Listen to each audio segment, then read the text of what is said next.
The champagne flute shattered against the marble floor of the grand ballroom, sending shards skittering like accusations across the room. Ethan stood frozen amid the gasps of the engagement party guests, his best friend Mark's arm still slung casually over his fiancée's shoulder, the diamond ring on her finger catching the light like a mocking wink. In that instant, Ethan's carefully constructed facade crumbled. He had planned every detail of this night. The twinkling lights, the jazz band, the toasts to a future he secretly despised. And now, with one impulsive outburst, he had accused Mark of stealing the life Ethan could never claim for himself. Ethan's heart pounded as the room fell into a stunned silence, broken only by the faint clink of ice in forgotten glasses. Mark's face drained of color, his blue eyes widening in a mix of confusion and dawning horror. "What the hell, Ethan?" Mark whispered harshly, detaching from his fiancée, Sarah, who clutched her pearl necklace as if it could shield her from the unfolding chaos. Ethan had known Mark since college, back when they were roommates sharing late-night confessions over cheap beer. Mark, the golden boy from a conservative Texas family, had always danced on the edge of his true self, flirting with ambiguity but never committing. Ethan, openly gay and fiercely independent, had been his anchor, the one who encouraged him to pursue law school, to chase dreams in New York City. But tonight, as Ethan watched Mark propose to Sarah under the chandelier he'd personally selected, something inside him snapped. "I can't do this anymore," Ethan said, his voice trembling but resolute. He stepped forward, ignoring the murmurs rippling through the crowd of family and friends. Mark's parents, staunch Republicans with a Bible quote for every occasion, exchanged horrified glances from their table. Ethan's own family wasn't here. They disowned him years ago after he came out, leaving him to build a life from scratch in the city. But Mark's world was different. Polished, performative, built on expectations that crushed anything deviant. "You're living the life I wish I could have, Mark. The acceptance, the family approval, the white picket fence. But it's all a lie. You're gay just like me and you're throwing it away for this." He gestured vaguely at Sarah, who looked like she'd been slapped. Mark pulled Ethan aside, into a dimly lit alcove away from prying eyes. "You planned this party for me?" Mark hissed, his grip tight on Ethan's arm. "You said you were happy for us. What is this? Jealousy? Sabotage?" Ethan's chest ached with the weight of unsaid words. For years, he'd buried his feelings, convincing himself that friendship was enough. He'd helped Mark navigate his secret hookups, covered for him during family visits, even introduced him to Sarah as a beard when the pressure from home grew too intense. But watching Mark kneel before her tonight, reciting vows of eternal love, had felt like a betrayal of their shared truth. "It's not jealousy," Ethan replied, his eyes stinging. "It's truth. Your parents would rather you marry a woman you don't love than admit who you are. And you're letting them win." The party resumed in awkward fits and starts, guests pretending not to notice the tension. Sarah cornered Ethan later by the bar, her makeup impeccable but her voice laced with fury. "You've ruined everything," she said quietly. "Mark loves me. We're building a life together." Ethan shook his head, pity mixing with his anger. Sarah knew. Deep down she had to. The late nights Mark spent working, the distant stares during intimate moments. But she, too, was trapped in her own illusions, a successful marketing executive from a liberal family who saw Mark as her perfect match. "He loves the idea of you," Ethan countered. "But he's been in love with men since we were kids. Ask him about the summer in the Hamptons, or the guy from his firm last year." Sarah's face hardened, but doubt flickered in her eyes. As the night wore on, Ethan slipped out onto the balcony, the city lights of Manhattan sprawling below like an indifferent sea. Mark joined him eventually, coat slung over his shoulders against the chill. "Why now?" Mark asked, his voice raw. "After all these years, why blow it up at my engagement?" Ethan leaned on the railing, the wind whipping his hair. "Because I can't watch you destroy yourself anymore. Your dad's running for state senate again, preaching family values while forcing you into this cage. Remember when he cut off your brother for being trans? You're next if you slip." Mark rubbed his temples, the weight of his father's expectations pressing down like an invisible hand. Senator Harlan had built his career on traditional morals, and Mark, the dutiful son, had followed the script. Ivy League, prestigious job, heterosexual marriage. But Ethan knew the cracks. The stolen kisses in college, the whispered admissions in the dark. Their conversations stretched into the early hours, the party long since disbanded. Mark confessed fragments of his turmoil. The fear of losing his inheritance, the shame ingrained from church sermons, the societal gaze that judged him unworthy. Ethan listened, his own scars reopening. He'd fought for his authenticity, losing family and facing workplace discrimination, but he'd gained freedom. Mark's path was safer but hollow. What if I call it off? Mark mused, staring at the horizon. What then? Disowned? Career ruined? Ethan placed a hand on his shoulder, the touch electric with unspoken longing. You'd have me, he said softly. But even as the words left his lips, Ethan wondered if that was enough to outweigh the costs. The next morning, Ethan's phone buzzed with furious texts from Mark's family. His accusation had spread like wildfire through their social circle, whispers turning into outright scandals. Sarah called off the engagement temporarily, demanding space. Mark, caught in the crossfire, retreated to his apartment, leaving Ethan to face the fallout alone. At work, Ethan's boss pulled him aside, hinting that his personal drama might affect client relations. The city that once felt like a haven now seemed claustrophobic, every street corner a reminder of the life he'd upended. Yet, amid the regret, a spark of hope flickered. Perhaps this shock would force Mark to confront his truth. As days blurred into a tense limbo, Ethan received an unexpected visit from Mark's mother, Evelyn. She arrived at his modest Brooklyn loft unannounced, her designer purse clutched like a shield. "You've poisoned my son," she accused, her southern drawl sharp. Ethan invited her in, offering coffee with steady hands. Evelyn's eyes roamed the space, lingering on photos of Ethan with pride flags and friends from the LGBTQ community. "Mark isn't like you," she insisted. "He's confused. Your influence." Ethan cut her off gently. "Your influence is what's confusing him. Forcing him to hide who he is. That's the real poison." Evelyn's composure cracked, revealing the fear beneath her piety. Her own marriage was a facade, built on duty rather than love, and she saw Mark's path as redemption for her sacrifices. Their exchange grew heated, Evelyn defending the family legacy, while Ethan challenged the hypocrisy. "Society's changing," he argued, "but families like yours cling to outdated prejudices, sacrificing your children's happiness for appearances." Evelyn left in tears, but not before planting a seed of doubt in Ethan's mind. Was he selfish for dragging Mark into the open? That night, Ethan lay awake, replaying the party in his head. The accusation hadn't just exposed Mark. It had laid bare Ethan's own unresolved pain, the envy of a life less burdened by rejection. Mark finally reached out, suggesting a meeting at their old college bar in Greenwich Village. The place was crowded with young professionals, laughter echoing off exposed brick walls. Mark looked haggard, dark circles under his eyes. "Sarah wants answers," he said, nursing a beer. "And honestly, so do I." Ethan braced himself for the confrontation. "What do you want from me?" Mark leaned in, his voice low. "The truth about us.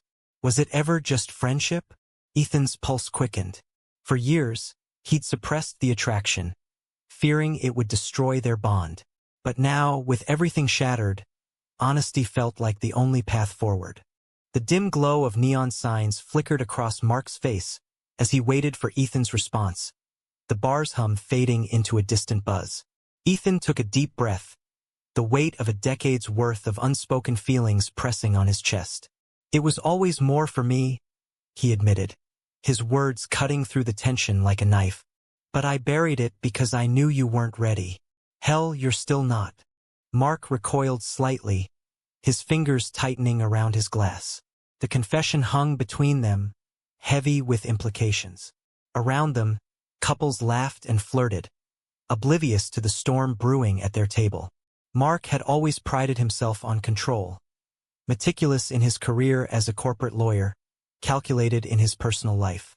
But Ethan's words stripped away that veneer, forcing him to confront the moments they'd shared. The lingering hugs, the jealous glances at each other's dates, the nights when comfort crossed into something deeper. "You're saying I'm in denial," Mark said, his tone defensive. "That my feelings for Sarah are fake?" Ethan shook his head. "Not fake, just incomplete. You love her safety net, the way she fits into your world. But remember that trip to San Francisco?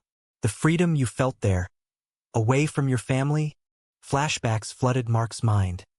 The pride parade they'd stumbled upon, the way he'd let his guard down, holding Ethan's hand briefly in the crowd. It had terrified him, the thrill mixed with guilt. Back home, his father's voice echoed sermons on morality, warnings about deviant lifestyles that could derail the family name. Senator Harlan's campaign relied on evangelical support, and any hint of scandal could topple it. Mark had chosen law school to please him, dated women to appease him, even volunteered at church events to align with him. But Ethan, with his unapologetic authenticity, represented the road not taken. "What if I explore this?" Mark asked tentatively. "What happens to everything else?" Ethan's eyes softened, but his resolve didn't waver. "You lose some things, gain others. I lost my family, but I found a community that accepts me wholly." He paused, glancing at a group of gay men at the bar, laughing freely. "Your betrayal isn't to Sarah. It's to yourself." Mark felt a pang of resentment. Ethan made it sound simple, but he hadn't grown up under the Harlan roof, where love was conditional on conformity. His older brother, now estranged and living as a woman in California, had been the cautionary tale. Cut off financially, erased from family photos. Mark couldn't imagine that isolation. The conversation shifted when Sarah texted Mark, demanding to meet. He left abruptly, leaving Ethan with a half-empty beer and swirling doubts.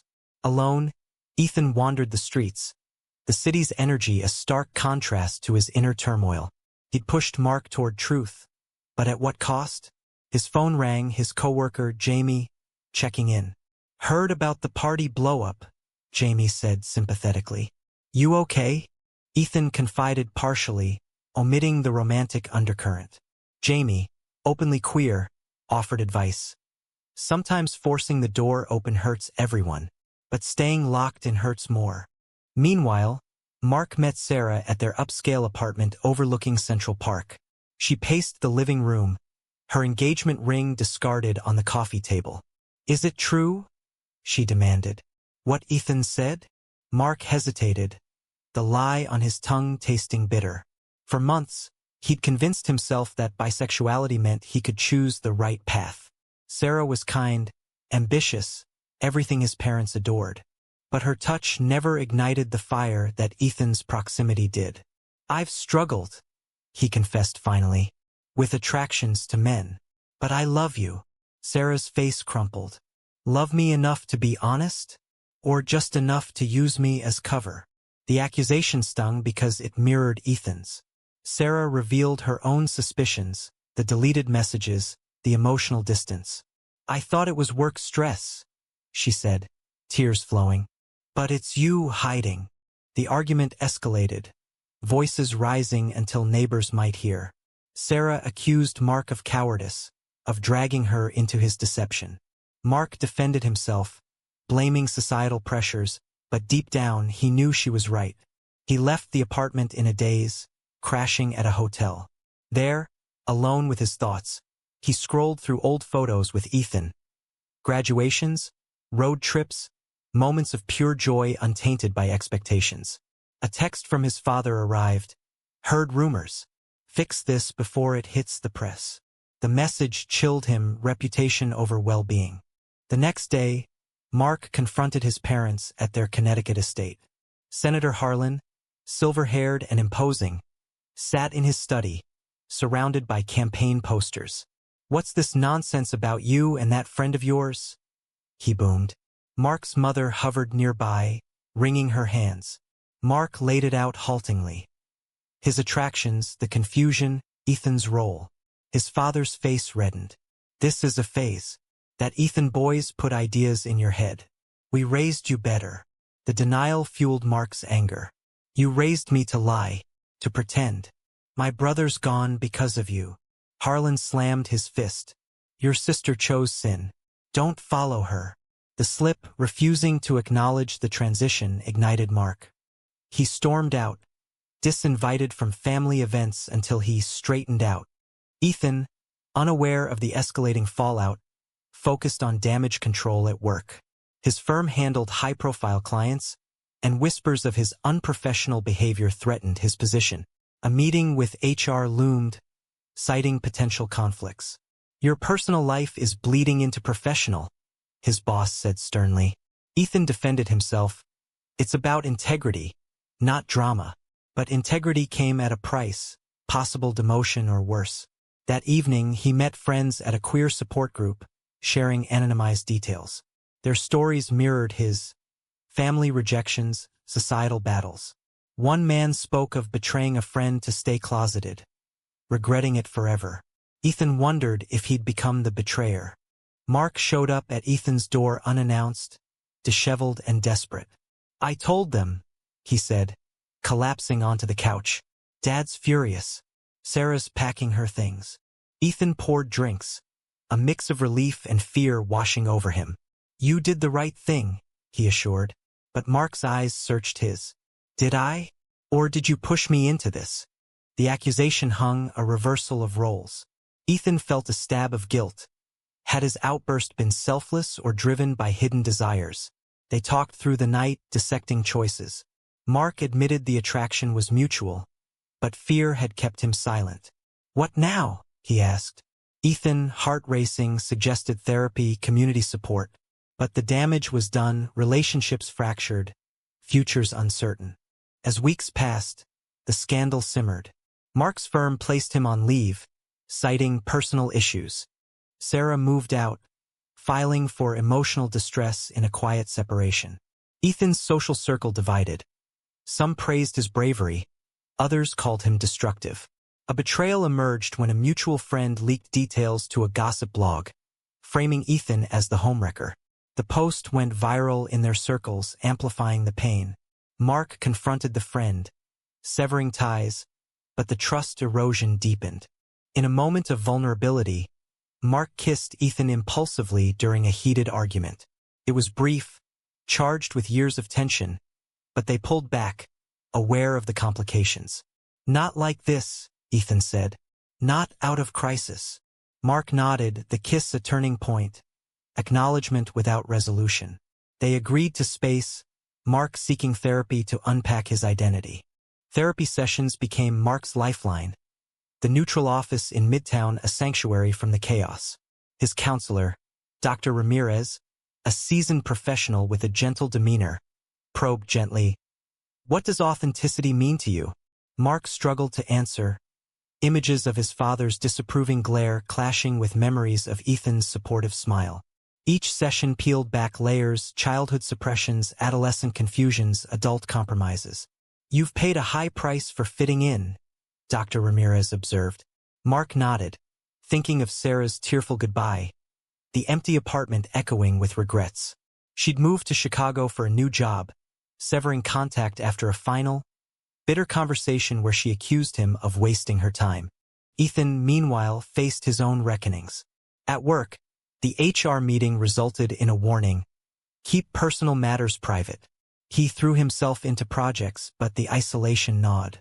Nights were spent reflecting on his role in the upheaval. Had he accused Mark out of love or resentment? A call from his estranged sister, now living in Seattle, surprised him. Heard about your drama, she said warmly. Proud of you for standing up. Their conversation bridged years of silence, her own coming-out story mirroring his. Family pressure breaks us, she said, but we rebuild stronger. Inspired, Ethan volunteered at an LGBTQ youth center, mentoring teens facing similar struggles. One boy, Alex, reminded him of young Mark, conflicted, scared. What if coming out costs everything? Alex asked. Ethan replied honestly, it might, but living a lie costs your soul. Mark's family dynamics fractured further. His mother called sporadically, her voice wavering between pleas and condemnations. "Your father is heartbroken," she'd say. "Come home, repent." Mark refused, the word repent igniting fury. He visited his sibling in California, a reunion long overdue. Emily, formerly Eric, welcomed him with open arms in her sunny San Francisco home. "I knew you'd crack eventually," she teased lightly, but her eyes held understanding. They shared stories of Harlan's tyranny, the moral dilemmas he'd imposed. "Choosing yourself isn't betrayal," Emily said. "It's survival." Mark returned to New York with renewed resolve, but the visit exposed raw wounds, years of lost connection, the price of his silence. A confrontation loomed when Senator Harlan announced a press conference addressing family matters. Mark watched from his apartment, Ethan by his side in tentative support. Harlan, flanked by aides, spoke gravely. "My son is facing personal challenges, influenced by harmful elements. We stand by traditional values." The veiled jab at Ethan stung. Media outlets picked up the story, framing it as a political scandal. Mark's phone exploded with reporters' calls, forcing him to go dark. "He's throwing me under the bus," Mark seethed. Ethan urged calm. "This is his fear talking. Fight back with truth." Emboldened, Mark drafted a statement, coming out publicly on social media. "I've lived in shadows too long," he wrote. "I'm gay and proud. No more hiding." The post garnered thousands of likes, but also vitriol, hate comments from his father's supporters, accusations of political sabotage. Harlan disowned him publicly, cutting financial ties. The betrayal cut deep, but support flooded in. Old friends, LGBTQ organizations, even some family cousins. Ethan watched Mark transform, the weight lifting incrementally. Yet jealousy crept in. Mark's privilege allowed a softer landing than Ethan's had. Their relationship evolved amid the turmoil.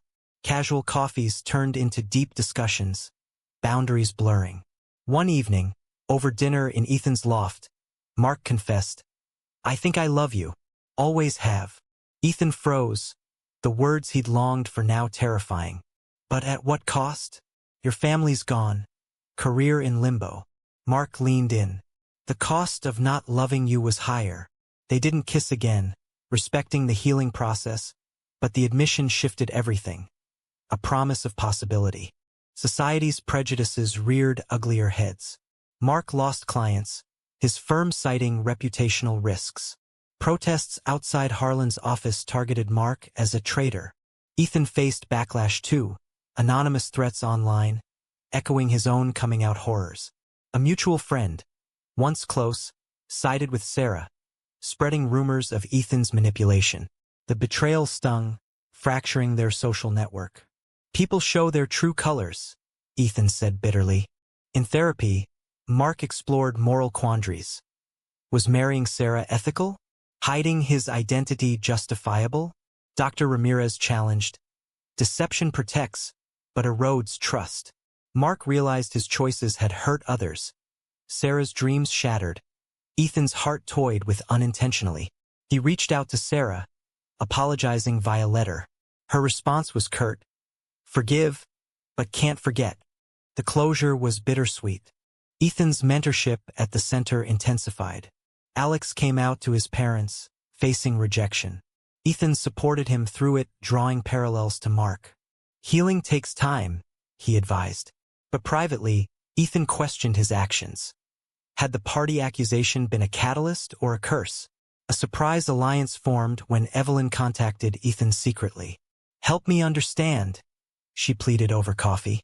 Ethan shared resources, books on LGBTQ acceptance, stories of reconciled families. Evelyn listened, tears flowing. "I love my son," she admitted, "but fear rules us." The meeting planted seeds, though change seemed distant. As months passed, Mark rebuilt. New job at a progressive firm, therapy continuing. He and Ethan navigated their feelings slowly, starting as dates, walks in Central Park, movies without pressure. But conflicts arose. Mark's lingering guilt over family, Ethan's fear of being a rebound. During a heated argument, Mark accused Ethan of selfishness. "You forced my hand."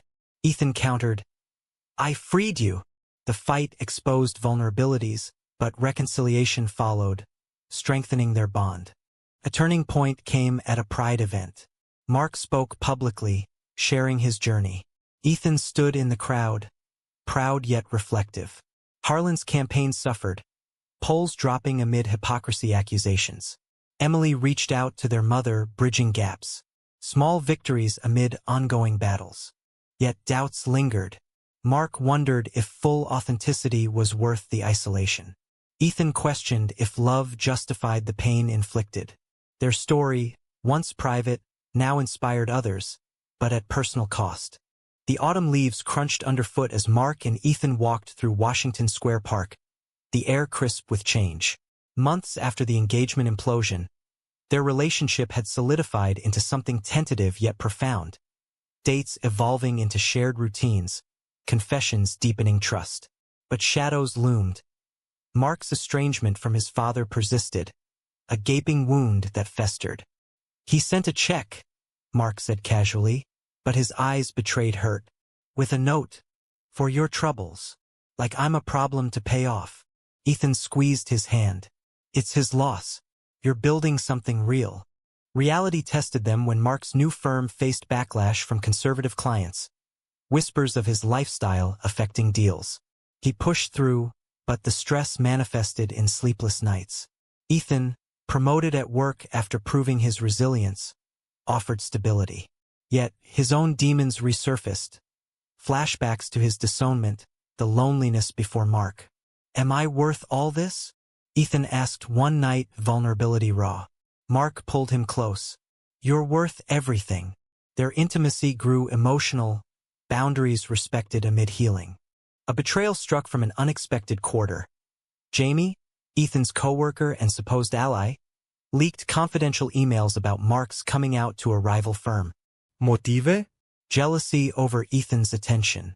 The scandal reignited media interest, painting Ethan as unstable. How could he? Ethan raged, trust shattered. Mark consoled him. People lash out when scared. They confronted Jamie, who apologized tearfully, citing his own unrequited feelings. The forgiveness was hard-won, but it taught caution, alliances fragile in a judgmental world. Family pressures intensified for Mark. Evelyn visited New York, her first solo trip. Over lunch, she extended an olive branch. "I've been reading those books you suggested, Ethan, attending a support group." Her progress was halting, marred by ingrained beliefs, but genuine. "Your father, he's stubborn, but he misses you." Mark softened, sharing laughs over childhood stories. The meeting ended in hugs, a fragile mending. Yet, Harlan remained distant, his re-election bid prioritizing image over reconciliation. Societal conflicts escalated when a local news outlet ran a feature on political families torn by LGBTQ issues, featuring Mark anonymously. Comments sections erupted with hate, echoing prejudices he'd internalized. Mark spiraled briefly, questioning his choices. Was hiding better? He confided in therapy. Dr. Ramirez countered, short-term ease, long-term torment. Ethan supported him through it, their bond an anchor. A moral dilemma arose when Mark's firm offered a case defending a company accused of anti-gay discrimination. Accepting meant career boost. Declining, integrity intact. It's hypocritical, Mark debated with Ethan. But bills pile up. Ethan urged, choose the side that aligns with your truth. Mark declined, facing repercussions, a pay cut, but peace of mind. The decision cost financially, straining their budding life together. Ethan faced his own crossroads. A job offer in Los Angeles, promising advancement but separation. It's a fresh start, he mused. Mark panicked inwardly. Losing Ethan now felt unbearable. Don't go, he pleaded. We've just begun. Ethan weighed the options, the pull of ambition against love. He declined, committing to New York and Mark. The choice solidified their partnership, but highlighted sacrifices. Awakenings came gradually. Mark volunteered with Ethan at the youth center, mentoring Alex through his family's slow acceptance. Seeing the impact, Mark found purpose beyond law.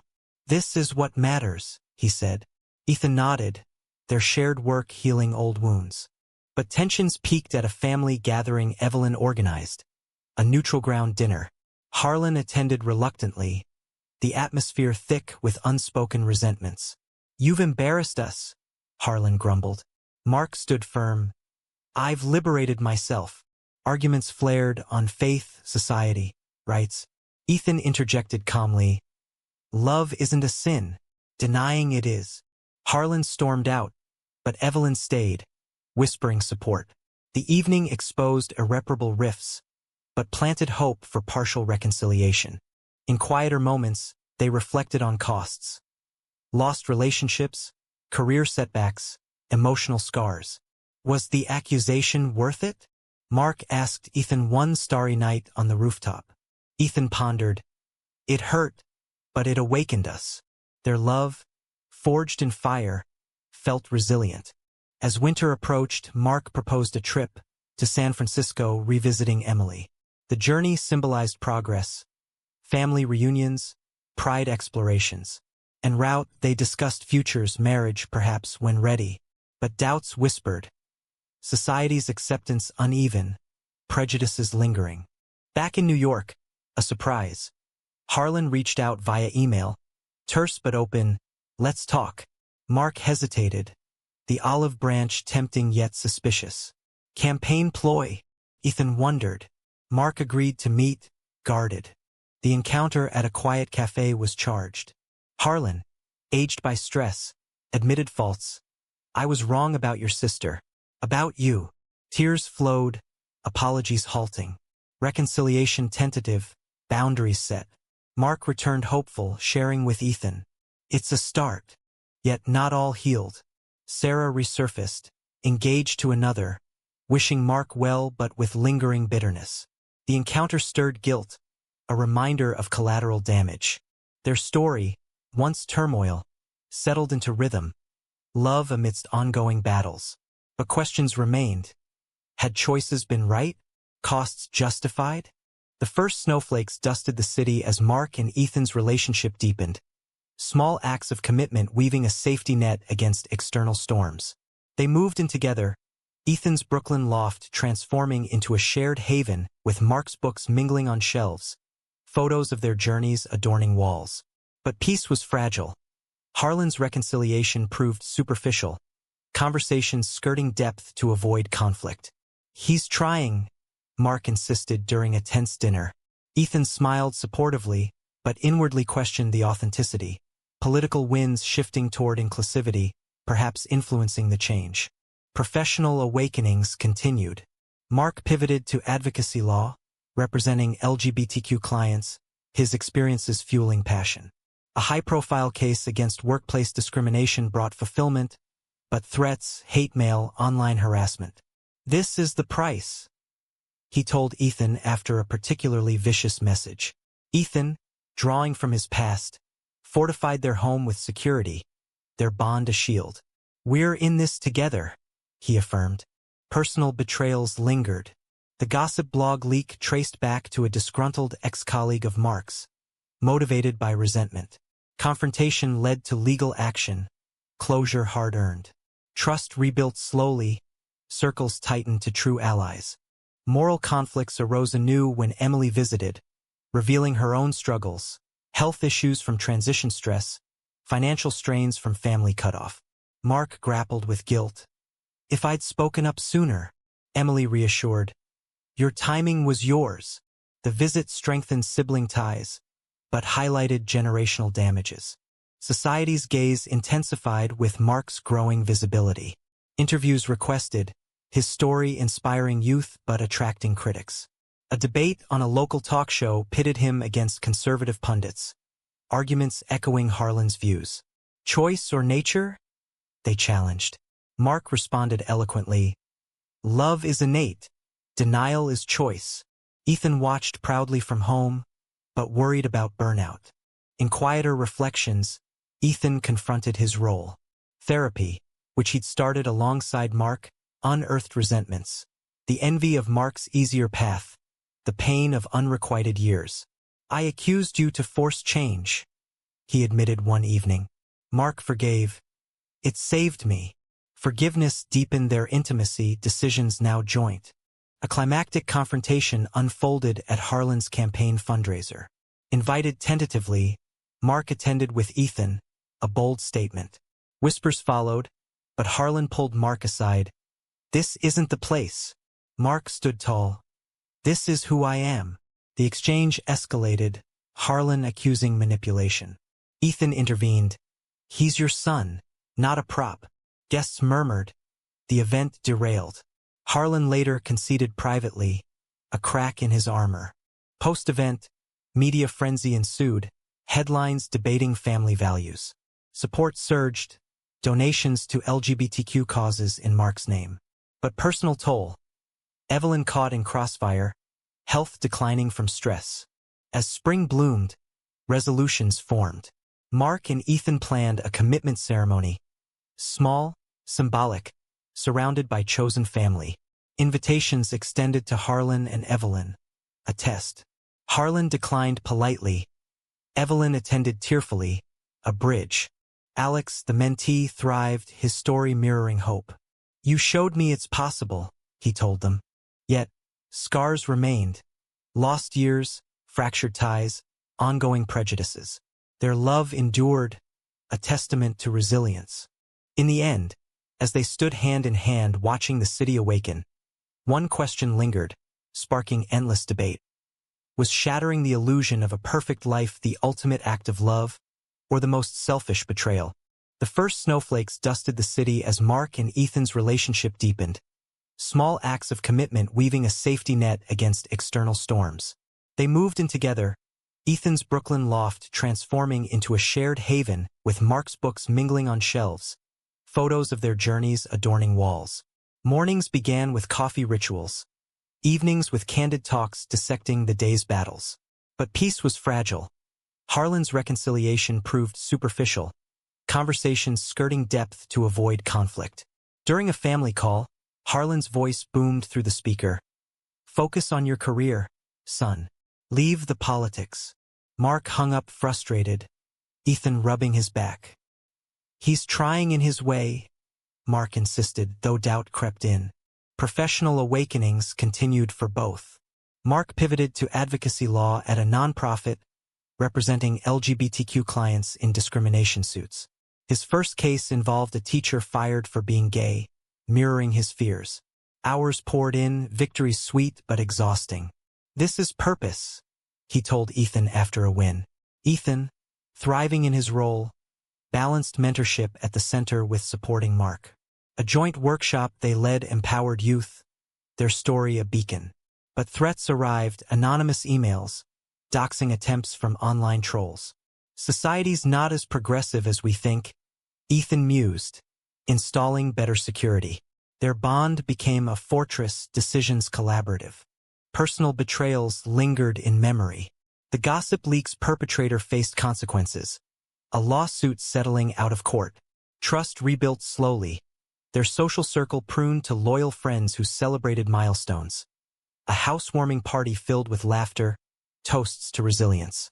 Yet, echoes of Sarah's pain surfaced when she emailed Mark congratulations on his new path, her tone forgiving but distant. "I hope you're happy," she wrote. Mark replied gratefully, closure allowing him to release guilt. Moral conflicts arose anew with Emily's visit. She arrived bearing gifts, her energy vibrant despite challenges. Over dinner, she shared updates, therapy helping, a new job stabilizing finances. But undertones of resentment toward Harlan emerged. "He cut me off like I never existed," she said. Mark nodded, his own disownment fresh. They bonded over plans to advocate together, perhaps a family panel on reconciliation. The visit healed sibling wounds, but highlighted the ethical quandary. Forgiving abusers or cutting ties? "Balance," Emily advised. "Protect your peace." Society's gaze intensified with Mark's visibility. A podcast interview went viral, his journey resonating. Fan mail arrived alongside hate, accusations of agenda pushing. A public debate on cable news pitted him against a conservative commentator. Arguments heated on nature versus nurture, rights versus traditions. Mark held ground, denying identity harms society. Ethan watched, heart swelling with pride but gripped by worry over Mark's exhaustion. Post-debate, they debriefed, Ethan's support unwavering. In quieter reflections, Ethan delved into therapy, unearthing layers, the resentment of Mark's privileged background, the ache of years pining silently. Sessions revealed his accusations' roots in personal pain. "I needed you to choose truth so I wouldn't feel alone," he confessed to Mark. Mark, empathetic, shared his session's insights. The internalized homophobia, the fear-driven choices. Mutual understanding fostered growth, their love maturing beyond crisis. A climactic confrontation unfolded at Harlan's annual fundraiser in Connecticut. Invited as a gesture, Mark and Ethan attended, hands linked defiantly. Whispers trailed them through the opulent hall. Harlan approached stiffly. "Glad you came." But tension boiled when a donor questioned Mark's influence on the campaign. Harlan deflected awkwardly. Later, in private, words flew. Harlan accusing radicalism. Mark countering with facts on equality. Ethan mediated. Family should unite, not divide. The exchange ended unresolved, Harlan storming off. But Evelyn lingered, hugging Mark. "I'm proud." Media frenzy followed, tabloids sensationalizing the family feud. Support poured in from allies, boosting Mark's work. But the toll on Evelyn was evident. Her health scare, a minor heart episode, prompted reflection. "Stress from all this," she admitted in a call. Mark visited her, boundaries firm but compassionate. As spring bloomed, resolutions crystallized. Mark and Ethan planned a commitment ceremony in the park where it all unraveled, intimate with friends and Emily officiating. Invitations to Harlan and Evelyn tested waters. Evelyn accepted joyfully. Harlan sent regrets with a note. "Thinking of you. The day was perfect." Vows exchanged under blooming trees, symbolizing rebirth. Alex attended, his own family mending slowly. "You inspired this," he told them. Post-ceremony, life settled. Advocacy thriving, love steadfast. Yet, scars reminded, lost connections, ongoing fights against prejudice. Their story, a tapestry of pain and triumph, left one profound question. In the pursuit of authenticity, is forcing hidden truths into the light an act of profound love, or the ultimate selfish betrayal?